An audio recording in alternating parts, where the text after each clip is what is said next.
your creep mistress and host, Jess Bryant. And tonight I am joined by my besties, Lav and Britt Mitchell.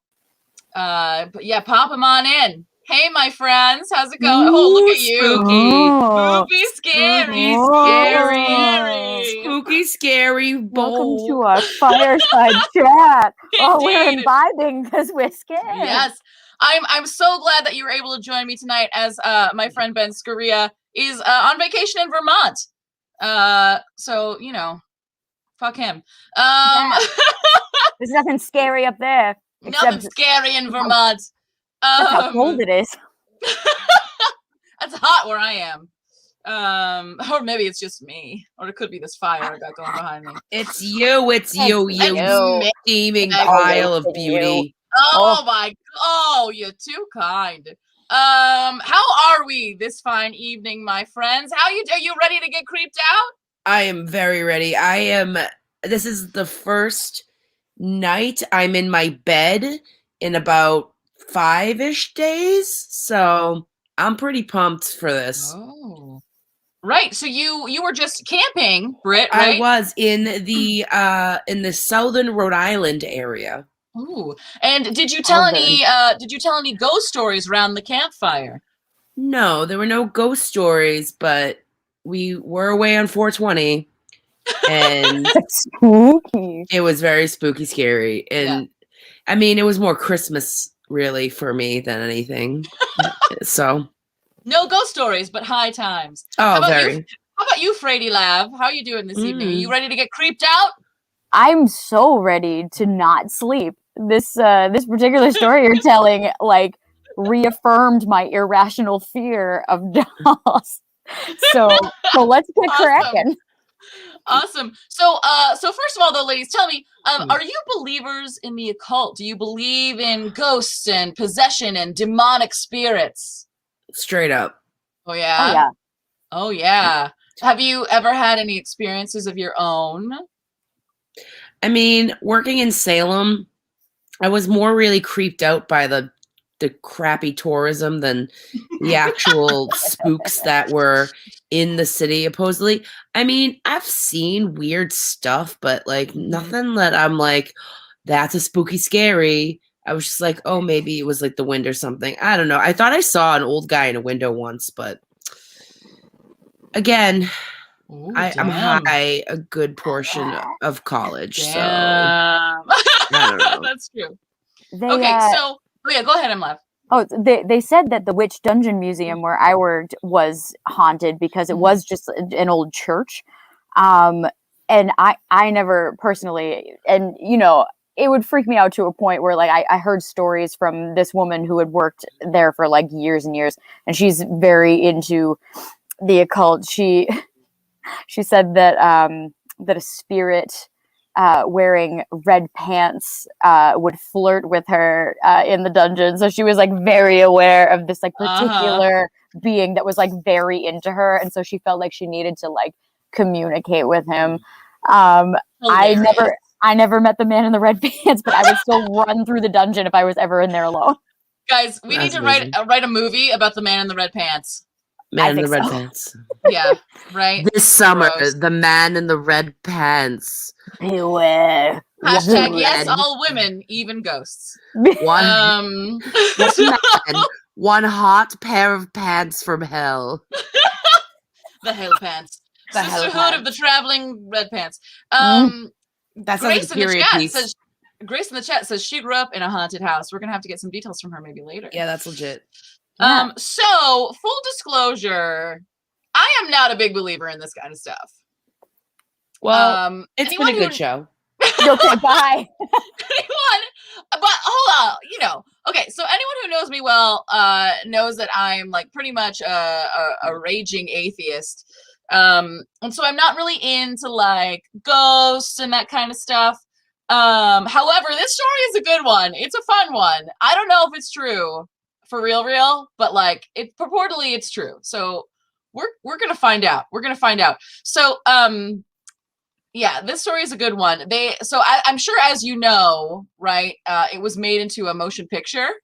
or like the Conjuring. origin story, not the Conjuring, although it is in the Conjuring universe. Fuck, Conjuring I had no adjacent. idea. I know horror movies, but like these are more recent, so like I know more of the older. They are. But The Oh. Conjuring came out in 2013, and it is so good. I think I talked about this in the last show, and I'm going to do it again anyway, because this time it's actually relevant. Conjuring's so good. It's so good. So good. You got to watch it. If you haven't seen The Conjuring, David, tell me you've seen The Conjuring. David. David. Have you seen that talkie? David? It's so good. The way that it's shot, that just gets me, because it's like filmed just like those classic like 70s horror movies, like the Amityville Horror and all that good stuff. Like, it's so good. Okay, anyway, tonight, this evening, this witching hour, we are going to get your teddy bear ready. Get your teddy ready. We are delving into the tale of Annabelle, the haunted doll. Haunted is kind of a misnomer, because she wasn't actually haunted. Turns out she was being demonically manipulated, is what they said. Possessed? Yeah, she was. So inanimate objects cannot be possessed. Only people can be possessed. Okay. Apparently is what they say. So she was said to be demonically manipulated by paranormal investigators and occult experts Ed and Lorraine Warren when she came into their possession. We'll talk about Ed and Lorraine Warren. Of course, David hasn't seen The Conjuring. David, I was gonna say something, but I didn't want to be the bearer. When you get here, we're watching The Fifth Element and The Conjuring together, whether you like it or not. It's not in the Fast and Furious universe, so not on the radar. Hey, listen, if I'm going to sit through 9 Fast and Furious movies to go watch the new one with David, he's going to sit through these 2 movies with me. So are either of you familiar with this story? Not the movie, because the movie is not the same. It's not what's based on the real story. I know one thing.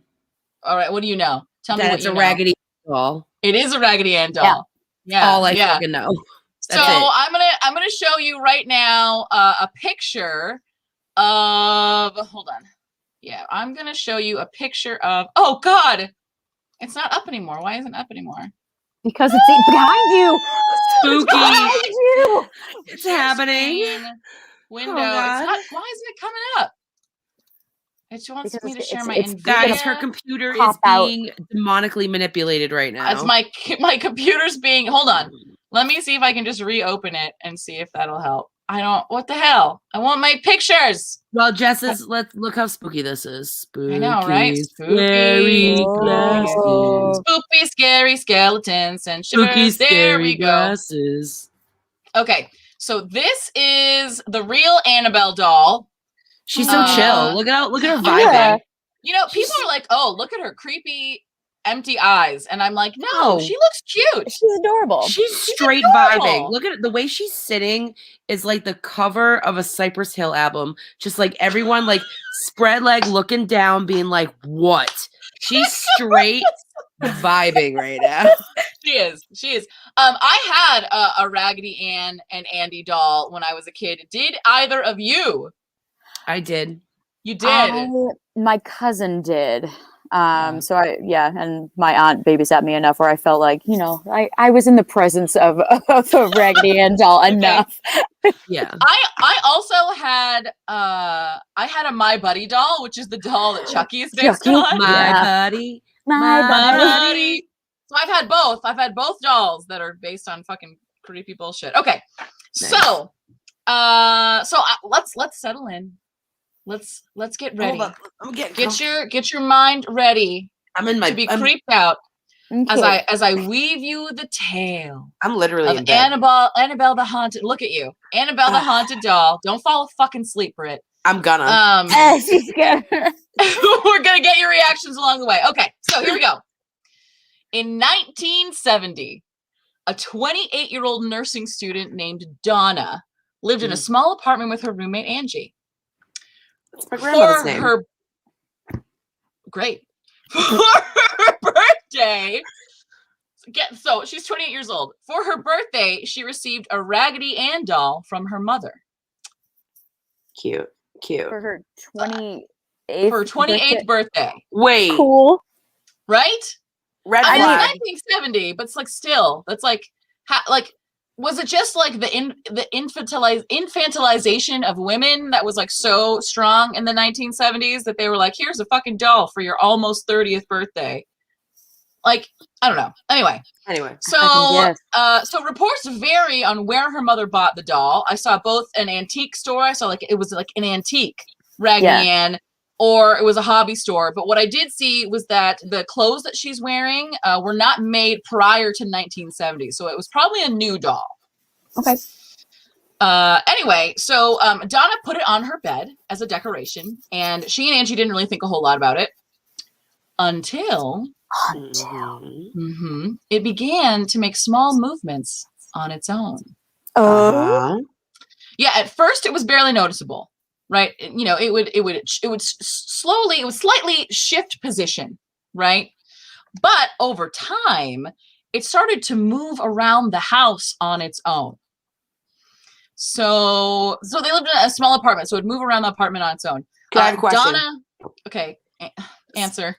So, like, moving, like, it was just like they would walk in the kitchen and Doll would just be sitting there in the kitchen being like bitch, let me tell you. Let me tell you. Because that's some Elf on a Shelf shit. Like, yeah, I don't like it. It is some Elf on the Shelf shit. It really is. So Donna and Angie would come home from school or a night out to find that the doll was in a completely different room than where they had left it. In fact, the doll would sometimes be found sitting on the couch with its arms and legs crossed, waiting for them to return. It's 10:30. Okay. Where have you been? And why wasn't I invited? Yeah, what the fuck? Were you at the club again? What the fuck? Yeah, exactly. Exactly, J. Cash. Where have you been? You know what time it is. Right. Curfew was an hour ago. So they also found the doll propped up on her feet, leaning against a wall or a chair. Was she leaning like this? Like fucking like, hey. You know, I bet it was like, you know, she's just like, no, against the wall. I'm thinking more like hangover lean, just like, like over a urinal, like after a long day, being like, nice. Been a long day being a rag doll. I got thrown around by a pit bull. Man, life is tough for me. Tough for me. Tough for me. So also though, apparently I read this on another website. I don't know. She was found kneeling one time, and if you like try, because the Raggedy Ann doll, her legs are just straight, right? She doesn't have knees? Right. So if you tried to like prop her up and have her kneel on her own, like you couldn't make that happen. No, she's rags. She's raggedy. Fucking she's raggedy Ann. ass. I know. Oh my God. I feel like I'm going to use raggedy as an insult from now on. Like, you raggedy ass. So that's kind of fucked up. So it got to the point where Donna intentionally would put the doll on the couch before she left work because she didn't want it in her room. And when she came home, the doll would be back in her room, sitting on her bed with the door closed. Nope. On Tuesday, they came home and she was in the shower with the shower on. Naked doll open slowly. And where have you been? So, Angie's fiance, Lou, who was staying with them at the apartment at the time, didn't like the doll. He told Donna that it was evil and told her to get rid of it, but she didn't listen. Well, in case that doesn't, you know, I feel like that's some classic foreshadowing about Lou right now. Yeah. Right? That's like real, that's like some real, right. It is evil, Grace. That's like some real, like, uh-oh, something bad's going to happen to Lou. Like, you're in danger, girl. Like, it does. So the creepiness escalated. This part's fucking crazy. The creepiness escalated when Donna and Angie began to find handwritten messages on parchment paper scrawled in a child's handwriting. One read, quote, "Help us." Nope. And another one read, "Help Lou." They were written on parchment paper and pencil, but the creepy fucking thing was that they didn't keep parchment paper in the house, and they had no idea where it came from. That's not something like even in the 70s that Right. you keep in your house. Right. That's just So. Well, I mean, Right. I parchment paper. Yeah. Okay. I see. Never mind. But still. But they didn't have it in their house. So they were like, where the fuck did this come from? We're not baking. What's going on? She went to the store and picked up some parchment paper. Right. No, I guess she just manifested it out of thin air. I guess. That's what they do. She demon. So it gets worse. It's going to keep getting worse for a while. I'm sorry. In fact, it never gets better. I feel like this is like first base. Right. So one night, Donna arrived home from work, and the doll was on her bed once again. Right? She'd left it on the couch, but it's on the bed behind the closed door. Uh-huh. And she, at this point, she'd become accustomed to the doll's movements, but this time seemed different. This time seemed eerier. And as she approached the doll, she realized that the doll had drops of red liquid on her chest and the backs of her hands. I don't think they identified what this red liquid was, but obviously, gooseberry jam. It was gooseberry jam. Gooseberry jam. No, that's probably purple. I don't think that's red. Sorry. Wait, strawberry. On the doll's hands or on the backs of the doll's hands. So you know how dolls like their little hands? Yeah. So it's on the backs of the hands and on her chest. Creepy. So this was a breaking point for Donna and Angie, and they finally decided to enlist the help of a medium. So they had the medium come over to the house and perform a seance. Okay. So the medium informs Donna that the doll was possessed by the spirit of a young girl named Annabelle Higgins. And that's how she got the name Annabelle, right? The medium said that Annabelle had lived on the property before the apartment building had been constructed. She told Donna and Angie that Annabelle died at 7 years old, and her body was found in a field upon which the apartment building now stood. Annabelle purportedly told the medium that she was comforted by Donna and Angie and wanted to stay and be loved by them. Okay, so what a simple, Annabelle's cool. That totally explains the blood. So Donna felt sorry for Annabelle and gave her permission to possess the doll and stay in the home. But that's all she needed. Fucking vampire. So this obviously turned out to be a horrible mistake. Because Annabelle was not who she claimed to be. So I don't know if any of you are familiar with like demonology or like demon possession, that kind of stuff. But what they say is that demons frequently will present themselves as young girls because that's like, because, right. But like assuming, that's because it keeps your guard down. Right? It seems innocent, right? Sure. Everyone wants to help a little girl. And also the absolute innocence. Yes, exactly, Grace. And the absolute worst thing you can do is invite it to stay. That is like the worst thing you can do. That's like being a chef and they're like, hey, burn down this building. Okay. Never mind. It's a bad idea. Anyways, it's a bad idea. Don't at me, okay? Grace goes, don't mind this blood chilling on my hands. I'm so helpless. Right, exactly. How did this get here? Oh, I'm so crazy. Oh my god. So one night, Lou, remember Lou, the fiance who didn't like the doll? Yep. One night, Lou woke up from a bad dream and found that he was paralyzed. He's looking around the room. The only thing he can move is his eyes. He can't move his body. And he looks down at his feet, and to his horror, he saw Annabelle there. Oh, run. She slowly glided up his leg, moved onto his chest, and began to strangle him. With her little hands. Little raggedy hands. Like horrifying but if I saw it happening, I'd probably Okay. laugh. I'd be like, Have you guys ever seen Team America World Police after they have sex?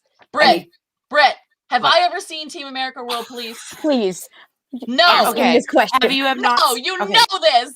Have you seen the absolute classic after they have like not robot. I keep saying robot. After the they puppets. had puppet sex and they're just like just puppet motion, just like puppet hands and the puppet sex. It's so good. That's what it was like. It was It's Yeah, so, like with my little cotton hands.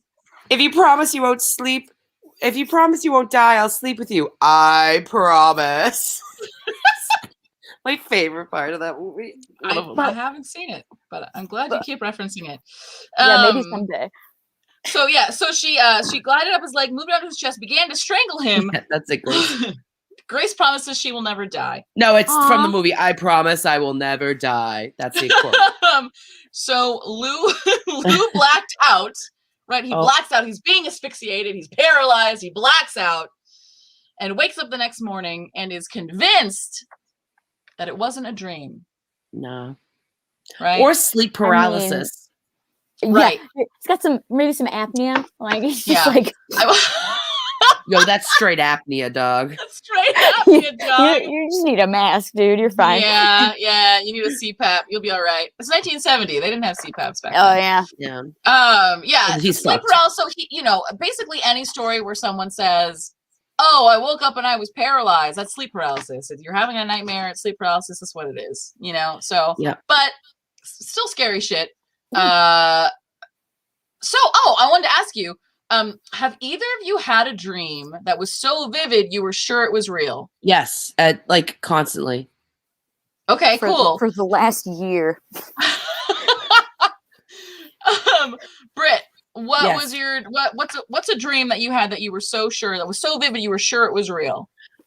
Usually this is gonna be sad. Usually dreams where like family members that have died are alive, and I'm like, but wait, is this real? And then obviously, or like I win money. The ones where I win money, that is the worst. Because then I wake up and I'm like, there was no lottery that I won. Yep. I am still kind of poor. Yeah. What the fuck? Yeah. Yep. Yeah. Very sad. I too. I wonder if it's because we're both on SSRIs.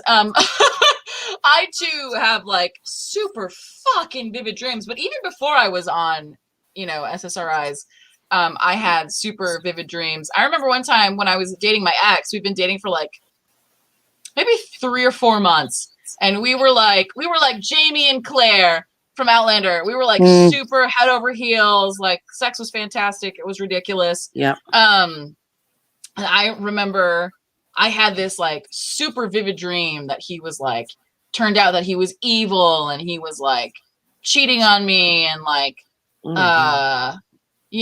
was like making fun of me. And it was so vivid and so awful that when I finally woke up, I like sucked in a huge gasp of air and then just started bawling. And and Enrique was right there and he was like, "Whoa, what the fuck?" Like blah, blah, blah, blah, blah. Turns out maybe that dream was a little bit of a premonition. He never cheated on me that I know of. I don't think so. He didn't have time. Yeah.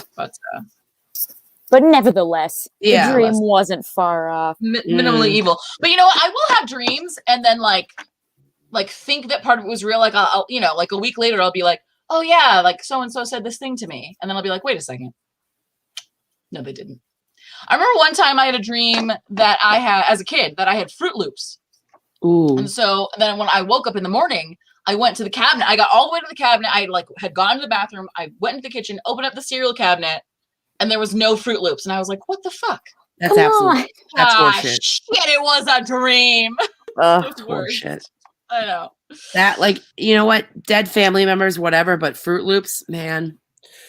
Fucking lame. That's tough. That's tough. Emma, what about you? Have you ever had a dream that was super vivid that you thought it was real? Yeah, I've definitely had like lottery type dreams. I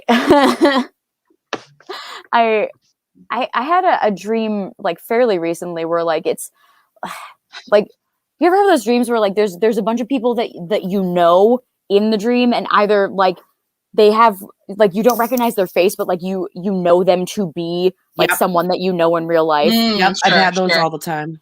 Yeah, like I had one of those dreams recently, and the person was like, it was Matt, and he was like being really mean to me.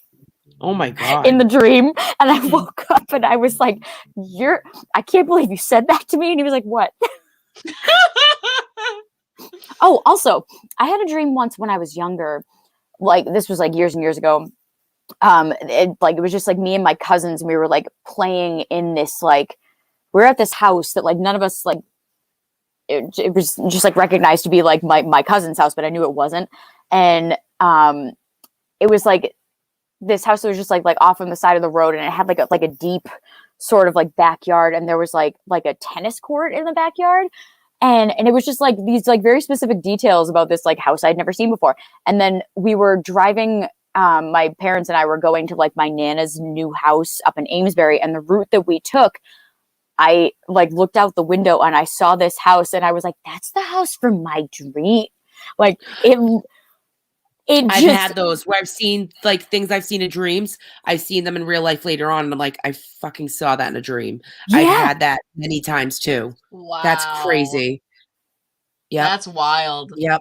I've definitely had deja vu like that before, where like it's only maybe happened like 4 or 5 times, where I realize it's starting to happen, and then I know what's going to happen next. And so like, and I know that like deja vu is technically just like a weird thing that happens with your brain, but like, I remember specifically one time in theater class, like junior year of high school, I remember like all of a sudden it hit me, like my friend Kristen was talking. Was her name Kristen? It doesn't matter. My friend Kristen was talking, and I was like, oh, now Brittany's going to talk. And I like turned, and Brittany talked, and I was like, oh, now Amy's going to talk. And I turned, and then Amy started talking, and I was like, oh, it's fucking weird. All right. Anyway, Annabelle the doll. Yes. Okay. So Lou wakes up from his murder doll dream. And later that day, he and Angie, remember their fiancés, were alone in the apartment. So Don is out somewhere at work or at school, nursing school, right? And they're planning a road trip. And they're looking at road maps, you know, hanging out. So suddenly they hear a rustling coming from Donna's room. And they, you know, their first thought was that they were afraid someone was trying to break in. God damn it, Dave Thomas. He says his first sex dream was about Fruit Loops. Nice. Tiny feet. Dave Thomas has tiny feet. Because you'd have to be able to fit it into a Fruit Loop. Damn. Oh, damn. Just kidding. He's 6'3". Damn. The real spooks of the roasts. Am I right? Nah. The other Dave Thomas, he's 6'3", so you know, he's probably okay. So sorry, I don't know how this turned into that. Fruit Loop fetish. It's a Fruit Loop fetish. Fruit Loop fetish. Rated PG-13. The scariest part of the show is when we go off-roading. Hold on to your script. Stay on the script. I need a fucking prompter. I need a person with cue cards that I can yell at.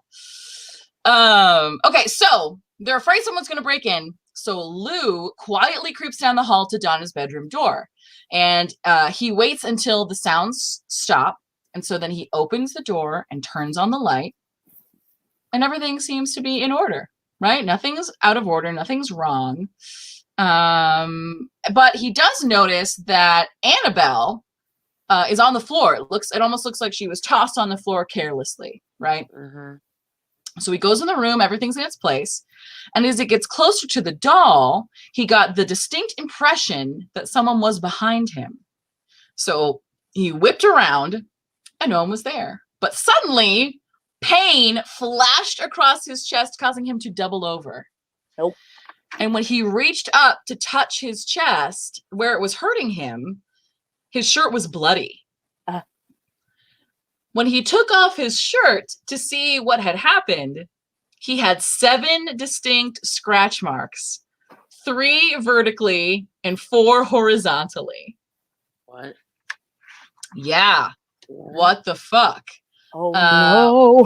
What was also weird was that these scratches healed really quickly. That they were closed up by the end of the day, and by the next day they were completely gone. Oh. It's kind of weird. Some like fire. I would have gotten brimstone. pictures. 1970 though, were people Yeah, carrying around a bunch those of like cameras? big ass cameras, and you got to do a Right? selfie. Like it just Right. wouldn't. Right. So at this point, Donna was ready to listen to Lou, right? And had decided that Annabelle was no sweet young girl, but in fact something much more dastardly. So she contacted an Episcopal priest about the doll, who sent a message up the chain to another priest with more authority. And he, I don't know what that means, but that's what they said. So you contacted a priest, you contacted another priest, who contacted the Warrens. Remember the Warrens? We talked about them? Yeah. They're featured in The Conjuring. Yes. So like I said, Ed and Lorraine Warren were paranormal investigators and occult experts. They started the New England Society for Psychic Research, or NESPR for short. In 1952, out of their home in Monroe, Connecticut. Oh. Ooh, real close to us. So NESPR is actually the oldest ghost hunting organization in New England. That's kind of cool, right? Yeah. And I imagine, oldest ghost hunting organization in New England is probably the oldest in the country, I would guess. Right? Because New England is old. Yeah. It's very old. Yeah. Right? Last I checked, it's ancient. Yeah, 1492, right? That's when the witch trials were? No, that's when the witch trials were, so it was even older than that, 1692. Right? 1692. Oh, 16. Oh, right. When did Columbus sail the ocean blue? 1492. 1492. Columbus did shit. We all know it. Yeah. It's true. Well, he did sail the ocean blue. He did do that. But that's also, it. Fuck that guy. Fuck that guy. But also, apparently, he saw a UFO. And we'll save that little tasty tidbit for another episode. Oh, shit. Okay, so Ed Warren was a self-taught demonologist, and Lorraine claimed to be a clairvoyant. Reportedly, they investigated 10,000 cases during their career, including the Amityville haunting. And they've been featured and fictionalized in several movies in the Conjuring universe. So the Warrens contacted Donna about her haunted doll and were immediately convinced that the doll was not host to a ghost child, but instead was being manipulated by an inhuman demonic spirit who was using the doll to find a human host. That seems roundabout AF, though. Yeah. I guess, but if you're a demon, right? You Jess has papers in her hands. It's official. It's true. It's all right here. I need the manila folder. The facts.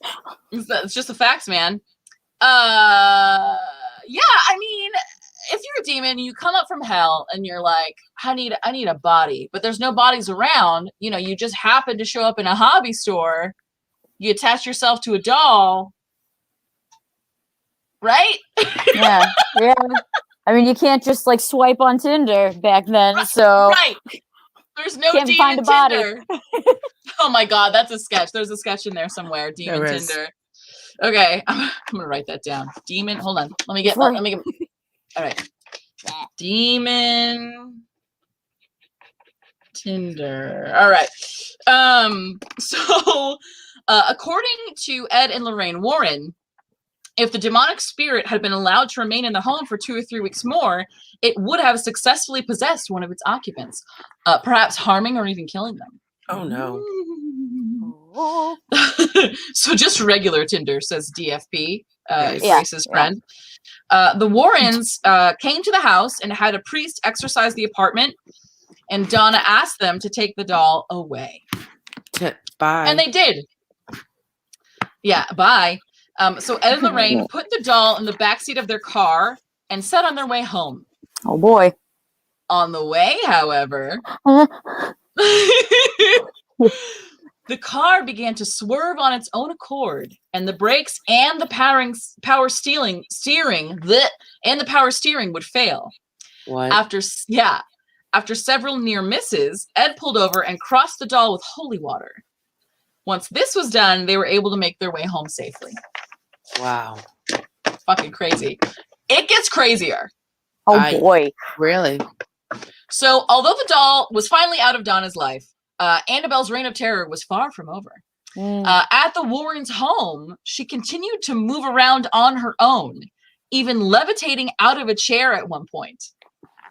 Wow. The Warrens had a theory that the demon was making Annabelle teleport to get attention from Angie and Donna, right, and Lou, I guess too.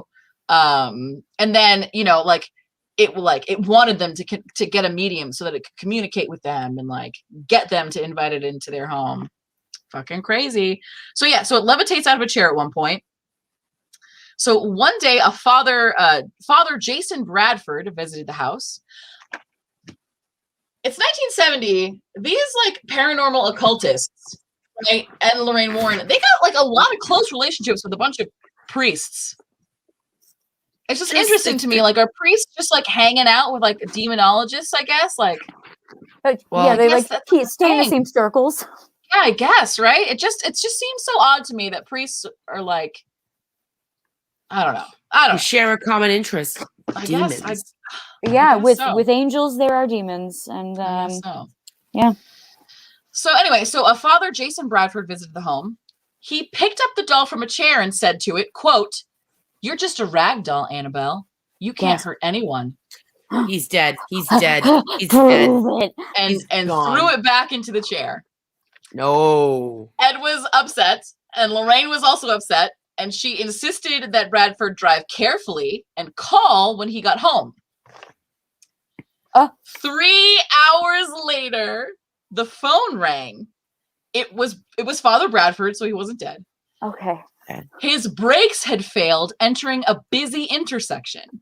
He had been in a near fatal car accident and his car was totaled. Wow. Oh man. Shit. Right? Oh no. Shit. Oh no. So after this, the Warrens built a special wood and glass case to put Annabelle in. As we saw in the picture. Mm-hmm. Oh, I forgot to show pictures. Damn it. Okay, hold on. Let's look at some pictures. This whole time there were visuals. There were visuals we could have had. It's doing that thing again where it won't show it. Hold on. Let me exit it and go back into it.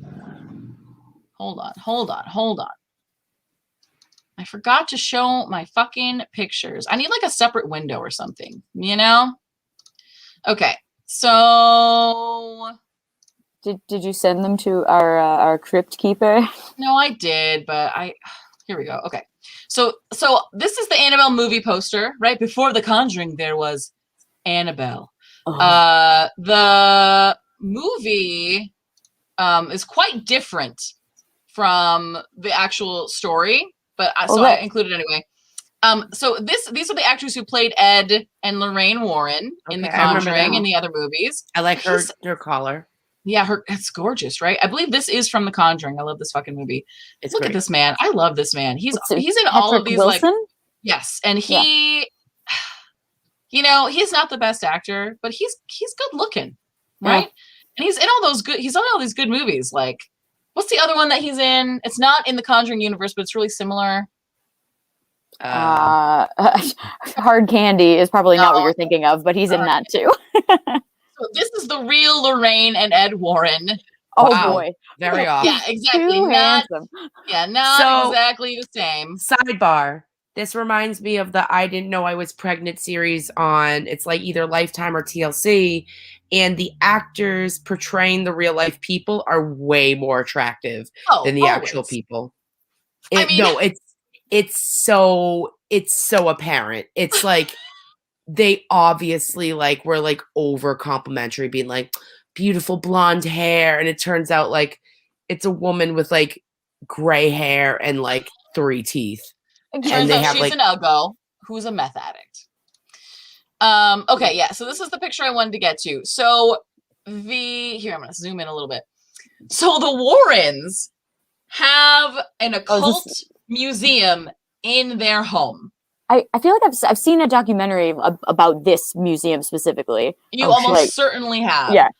So apparently all of these items in Ed and Lorraine Warren's home are, cursed in some way, linked to demonic something, haunted something, all of these pieces, right? So they never sleep because their home is just filled with horrific energy. I guess. Here is Lorraine posing with Annabelle. You can see it says, "Do not touch anything. Warning, positively, do not open." Yeah, and here she is. Here's a really good picture of Annabelle the Haunted Doll. And there's a tarot card of the devil nailed to it. Yep. I don't know why it's nailed to it. Because she's a devil. Apparently. So I was watching the BuzzFeed Unsolved episode about Annabelle, and they said that they also don't know why. But I don't know. I feel like it's obvious. Because she's the devil, but that's not what the devil card means, right? The devil card means something. What happened? What happened? How do I stop sharing my screen? There it is. I don't know. So anyway, the Warrens built that you saw, that special wood and glass case for Annabelle, and put her on display in the Museum of Occult Artifacts that they kept at their home. Yep. The case was meant to keep the spirit inside, and the wood that it was made of was apparently soaked in holy water. So that's cool. They have this occult museum. They have people tour it and go through, to look at the stuff, and they do tours or whatever. So on one occasion, a guest banged on the case and dared the doll to scratch him like he had scratched Lou. What the fuck? Ed was pissed, right? Because you're not supposed to be banging on the glass, right? It says do not touch, right? So GTFO. So the man and his girlfriend got on his motorcycle and left. Nope. Later, the girlfriend came back, not that day, but later on. The girlfriend came back and told the Warrens that they had been laughing about the doll when the man suddenly lost control of the motorcycle and crashed into a tree, killing him. Oh. Excuse me? The man is dead. He is dead. Mm-hmm. Annabelle's a murderer. I mean, straight up. She's got track record. She has now drawn blood. Real dead blood. Not just a scratch, but dead blood. Yeah, Kit Tempest is he was scratched. He was scratched to death. Quite a bit. Other Dave Thomas says, "Our Grubhub driver made fun of Annabelle. Our tacos have been delayed for 3 hours." Yeah, right? Stay the fuck away from the doll. That's fucked up. So Annabelle the doll is still on display at the Occult Museum at the Warrens' home. Unfortunately, Ed and Lorraine have both passed away in 2005 and 2019, respectively, but the museum is still run by their son-in-law. Oh boy. The website, though, says it's currently not open to visitors. And I'll talk about that a little bit more here in a second. So what do you think? So that's the story of Annabelle the Haunted Doll. Kit, I'm gonna answer your question here in just a minute. What do you guys think? Do you think it's possible that this is all true? Oh, straight up spooky scary. Spooky scary. You got 3, a 5. Let's do a 4 out of 5 dismembered zombie thumbs up. All right, 4 out of 5 dismembered zombie thumbs up. Yeah, I'm 4.5 out of 5. It's the guy dying. Yeah, it just, and it happens so, that demon delivers. No time wasted for there to be any maybe no, the too much time has passed. You tell it to do something, it fucking does it. Yeah, I like that the story constantly escalates. Right? Yeah. Yes. It's it's just a doll and it kind of moves around, and then it moves around a lot, and then it scratches a guy, and then they're like, oh no, we can't have that. So then they take it and then it starts to levitate, and they're like, oh fuck, and then it almost kills a guy, so they put it in a special case, and then it does kill a guy. Yeah. Annabelle is an improviser because she yes-ands. She yes-ands everything. I'm just kind of surprised. Did she not think that Ed or Lorraine could be a host? Why didn't she try to bother them at all? You're asking the good questions, Freddy Lav. I got all these questions. You're asking the good questions. So So here is you know, I love creepy stuff that I think could possibly be real. Yeah. And there are some things about like ghosts and like that I think like maybe like multiverse theory or like whatever, or like, you know, like impressions can maybe be made that echo in time or whatever, because time is actually like an illusion. It doesn't actually run linearly. We just perceive it that way because science. Mhm. Do I think Annabelle the doll was like actually possessed by some demonic spirit? No, I don't think so. Sleep I know. paralysis.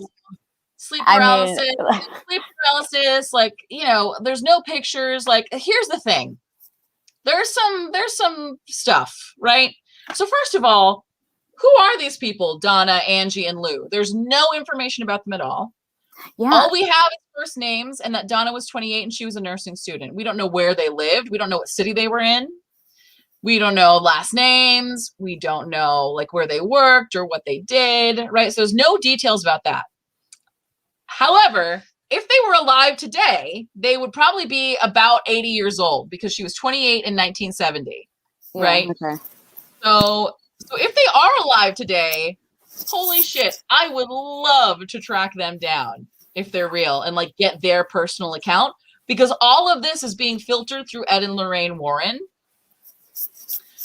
who, you know, she like purports herself to be a clairvoyant. He's like a self-taught demonologist. And they have this like,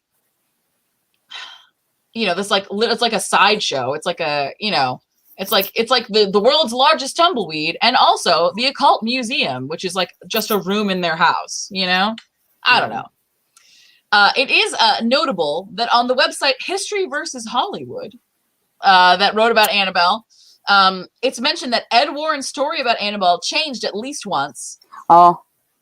So the story as presented on the Warrens website reads as I told it. It's almost, I mean, it's not word for word because like plagiarism, but it's like really close to that. But during a 1980 video tour of the occult museum, Ed said that the medium told Donna that Annabelle had died in a car accident outside Donna and Angie's apartment, not that her dead body was found in a field. He also said that Annabelle was 6, not 7, and that and he said the doll was given to Donna as a Christmas present, not a birthday present. Okay. You know, so like they're small details, but like that's kind of, you think you would remember. I mean, although I guess if they, you know, if they had like gone over 10,000 cases, Yeah. I guess things, sometimes little details might slip. What do you think? Yeah. Yeah, and like Yeah. as the years go by, like like little details like that could. Yeah, because it had been perhaps 10 years, right? It had been 10 years. Yeah, and they're gonna put that Hollywood sprinkle on it, you know. They're gonna make it look more spooky and horror movie like, and follow certain formulas that need to be followed in the horror movie genre. So obviously there's gonna be changes. Other Dave Thomas, you read my mind. Yeah, this story, much like the Bible, is a very good story. Hot takes. Jesus ain't real. We've exorcised 1,000 demons. Apologize if we're blocking some memories. So Yeah, right. Side note, I gotta look it up and show you guys. It is so ridiculous. Okay, where is it? It's like, what is it? The Warrens, like, I don't know. Hold on, let me find it. How did I find it? It's the Google. Occult, here it is. Occult Museum in Monroe. Where is it? Ah, damn it. What? Their website is hilarious. Is it like the Space Jam website that has not been changed until recently? No. Okay, where is it? I'm so sad it changed. I know, me too. Oh, I know that I seen it. Come on. I don't see it. Ah, son of a bee sting. It's okay. Well, anyway, I can't find it, but so it looks like an Angel Fire or like GeoCities website that like I made in like late 90s. You know, like in like 1999. My like the metal band Kitty fan site that I made on Angel Fire, that's what it fucking looks like. It's like a black background with like orange text and like really, it's like super shitty. And there's a hit counter at the bottom, which is over 3 million hits, but it has a link to their MySpace. Oh no. I know. Like, what the fuck, you guys? Ridiculous. Spooky. And also, so can you visit the website now? No. So there wasn't a video from the 60s. That video that they were, so the video that Ed Warren was kind of giving like different details. That was a 1980 video tour, which there is a link to in that History versus Hollywood website. I didn't have time to watch it, so I didn't. So can you visit the Occult Museum of Ed and Lorraine Warren? Where do they live? In Monroe, Connecticut. No. No, you cannot. So let's not go. No, wrap it up. Shut it down. So here's why. I assumed that it was COVID, but actually upon because the website says you can't visit right now. But upon further investigation, in 2019, it sounds like they were shut down. Oh. The home is on a dead end street in like a residential neighborhood. Oh my God. And I guess like it was drawing so much attention, and there's like no place to park because it's someone's fucking house, right? Mm-hmm. So people were just like parking along the street. And so the local people, like it's zoned residential. This cannot be a museum. You can't do this, you know? And so they shut it down in 2019 apparently, and that's all I could find out about it. People were like still showing up though, and so they had to put up like no trespassing signs and like all this craziness. Where's the stuff though? Is it still in the house? I believe it's all still there. Yeah. They said they were going to open up a new one, but I can't imagine that they're like making a shit ton of money if their website still links to their fucking MySpace. Yeah. Oh my God. That's okay, crazy. So we have 5 minutes. Last question. Have you ever had a creepy doll or any other creepy item that gave you the heebie-jeebies? Well, definitely. I have an American Girl doll. I had Kirsten, but like I don't necessarily think that she was haunted or whatever, but you know, I saw Child's Play when I was like 8, and I just put her in the closet and hoped that she wouldn't come out by herself. To my knowledge, I do not think that she did, but any time really. What about you, Britt? I like had toys and stuff growing up. None of them really like possessed. I mean, I would play dolls and stuff and kind of create my own like dramas and whatever. Mm-hmm. I had very irrational fears as a kid, and I also had a very strong sound sensitivity to a lot of things, in particular certain jingles. And one sound that absolutely terrified me was when Windows 95 would open up and those wind chimes. Oh yeah. That absolutely terrified me. I had to block my ears. I had to like sound it out. It was very specifically that when the WGBH, the wanna, like when it got all like electric looking, and it was like that like kind of like kind of like sound. And I was very scared of certain sounds, not like things or images, but sounds. Yeah. Interesting. So nothing demonic, just stupid shit that freaked me out as a kid. Yeah. I did have an elf doll that like had like one of those like little voice boxes. And he would like say phrases from the show. So I had this like for forever. And then in high school, one day I was like cleaning my room, and I don't know if like something like fell on top of it, or if this just kind of like happened on its own. I still don't know to this day, but but because it was so old at that point, like the voice box got all like distorted and slowed down, and I was just cleaning my room, and then all of a sudden I hear, "Here, kitty, nope, kitty." Absolutely not. That is so upsetting. demonic. It's like everyone had a Furby when we were kids, right? I was Like, just gonna say a Furby story. So my aunt, God rest her soul, she got me and my two sisters each a Furby, our own Furby. Like when they came out in the 90s, they waited over 2 hours in a line at Bradley's, the one in Chelsea, to get them. Bradley's. That's like wow. that's where we're at in my timeline here. Back in the day. Yeah. So within a year we were done with them. And so we all killed our Furbies in various ways. I left mine in a drawer, in my desk drawer, and just wanted the batteries to die out. Mm-hmm. Nah, dog. That thing would talk in the night. That would be like, wow, wow, wow. Wow. Easy, Britt. Why have you abandoned me? Yeah, it was god awful. So when I was a kid, my mom did taxes for this. She still does for this like Romanian woman named Elizabeth. Oh my god. She has to be Romanian, right?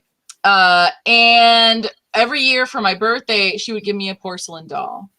Oh. Until I was like, so I was like maybe like 15. I was like too old to be receiving porcelain dolls. And so they just like lived on a shelf over my bed. Oh. So these like fucking creepy ass porcelain dolls watched over me while I slept. One time, that's great. When I was, so this is a separate story. One time, what is on the end of my microphone? Porcelain doll. Is it blood? Is it blood? No, it's not. You know what? I bet it's like food. I bet it's fucking food. So, let me just bend it this way. Hold on, let me nibble. Is it Fruit Loops? Oh, it's salty. Ew. So one time when I was a kid, I had this fucking terrifying dream about troll dolls. Remember the little treasure trolls? They had like the little gem in their tummy and the fucking hair. Yeah, I had two. I had a blue one and a red one. And one night I had a dream that they had like woken up and like turned evil and they were super scary. And I remember it like specifically, they're like, I saw the dolls, the little dolls, and their hair was like gone. And so it was my very first dream within a dream. So I had like the dream, and it was like scary. And so then I got up, I like wake up from my dream, and I run into the living room where my mom had fallen asleep on the couch, as she was wont to do. So she fell asleep on the couch. And so I go in and I'm like, Mom, I had this terrible dream. And she like sits up and she opens her mouth, and two balls of hair, a red one and a blue one, like come out of her mouth. And then I woke up from that dream. So then I like actually really woke up, and I was fucking terrified of trolls. And I was like fucking like 13, maybe 12 or 13. I was like a little too old, but I was like, nah, dog. All of my trolls like went into the bottom. I had like 6 or 7 like troll dolls. They went into the bottom of my fucking closet, covered by everything. Yep. It was like a trigger for me, man. It was not good. Yeah, no, that's very scary. low-key terrifying. Yeah. Alrighty, folks. Well, it is 1:02 a.m. The witching hour is over. The creeping hour is over. So thank you so much for joining me, Frady Lav and Spoopy Britt. I super appreciate you being here in Bed's absence. Hopefully we'll get to do it again. Yes. Yeah, and so we're gonna keep doing this spoopy content. Real quick in the chat, shout out if there's something that you would like me to talk about. Some things I have in the future. We've done aliens. We've done demonic possession. Aliens. So I mean, I'm definitely gonna do aliens again. I'm thinking maybe cryptids. Maybe what cryptids about mermaids? Next time. Can we look up mermaids? Are they creepy? Are they real? Thing? I don't know. Good question. That's a great question. I'm gonna say I'll put it on the long list, not the short list. Okay. Yeah, I think we're probably. I'm kind of leaning towards Mothman for next time. Yeah, that's a good one. So the second, my printer is this. What? I was just is Bigfoot on your short list? Because like it is. Okay. Everyone knows Bigfoot. Everyone knows Bigfoot. Wait, what about Bat Boy? Oh, Bat Boy. Well, Bat Boy's like some like Weekly World News shit. Right. I don't think did anyone ever actually see Bat Boy? Mothman was like it's like a thing, It's like a whole thing. Oh, is it? Oh yeah. Oh yeah. Absolutely. There was like a Mothman. bridge that fell down, and then there was like sightings in Chicago while I was living there. It was like a thing. So, which doesn't make sense because the whole thing happened in Point Pleasant, West Virginia. So I don't know like how Mothman would have gotten to Chicago. Well, I guess he flew. Yeah. Anyway, so I'm thinking maybe Mothman for next time.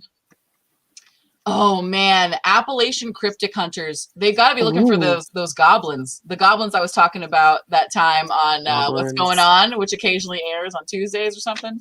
Or no, I guess it does air every Tuesday. I've only been invited once. So. All right. I mentioned this already, and I know this is like not creepy, but it's creepy to me. The phenomenon of not knowing you're pregnant. That's just the true horror. It's honestly scares the ever living bejesus out of me. Like, I'll put that on the extra long list. Yeah. So it is birth 1:04. in a McDonald's. Our tech Matt really wants to go to bed. So first of all, thank you, Matt, for teching our show last minute. I don't think you realized you were doing it. So I appreciate that. Make sure that you tune in every Thursday for Quarantine Action Wrestling and every other Saturday for the Sleepover, which MLab is on. A very fun, exciting show. We have haunted dolls too. Yeah, they have haunted dolls. Sometimes. Britt, you have anything you Yeah, occasionally I do something called Dope History on Saturdays at 3. It's a little bit on a hiatus at the moment. I'm kind of waiting for the school year to die down because like it involves weed and also like I'm a teacher. So like it's that, but also like where all the kids are back at the school now. So like I got a lot going on. But yeah, you'll see it on the 2MB announcements. Check it out, 3:00 Saturdays. All right, awesome. Yes, and I also do Simply the Jess on Saturdays at 1 p.m. But I don't think I'm going to do it tomorrow. Sorry, news. I didn't tell anyone yet. Well, no, because I'm doing a course, 40-hour course that I'm only 20 hours into.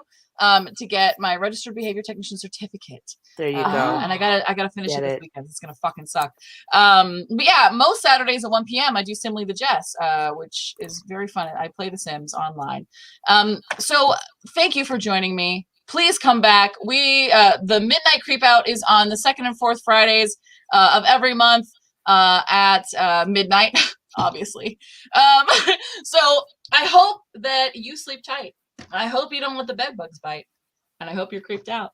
This has been the Midnight Creepout. Good night.